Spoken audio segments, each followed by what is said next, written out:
Hi all, இன்னைக்கான topic என்னென்னா ஆஸ்கோட் chatter disease.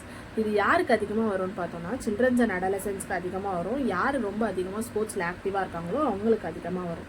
இது எந்த ஏரியாவில் வரும்னு பார்த்தோம்னா நீ ஜாயிண்டில் தான் வரும். பர்டிகுலராக சொல்லணும்னா டிபியல் டியூபரோசிட்டியில் அதிகமாக வரும். ஏன் வருது அப்படின்னு பார்த்தோம்னா high impact exercise like jumping, running and sudden change and direction இருக்கிற ஸ்போர்ட்ஸில் எல்லாத்துலேயுமே இது நிறைய வர்றதுக்கான சான்சஸ் அதிகமாக இருக்குது. அண்ட் தென் இதில் சிம்டமாக என்ன பார்க்கலாம் அப்படின்னு பார்த்தோம்னா பெயின் இருக்கும், ஸ்வெல்லிங் இருக்கும், அண்ட் தென் டிபியல் டியூபரோசிட்டியில் ஒரு பம்ப் விசிபிளாகவே தெரியும். பெயின் ரெஸ்ட் எடுத்தால் கம்மியாகும், ஃபிசிக்கல் ஆக்டிவிட்டி பண்ணும்போது அதிகமாக இருக்கும். அண்ட் தென் இது ஏன் வருது அப்படின்னு பார்த்தோம்னா growth spurts one of the reason தான்.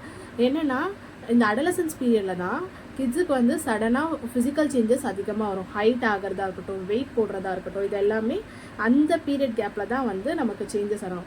ஸோ இதனால் கூட ஒன் ஆஃப் த ரீசன் கூட இருக்கலாம் அப்படின்னு சொல்கிறாங்க. ஸோ ஸ்போர்ட்ஸில் இருக்கீங்கன்னா proper warm up and stretching பண்ணுங்கள். அண்ட் உங்கள் வீட்டில் யாராவது ஸ்போர்ட்ஸில் இருக்காங்க கிட்ஸ் அப்படின்னா அவங்களுக்கு இந்த வீடியோவை ஷேர் பண்ணுங்கள். And thank you.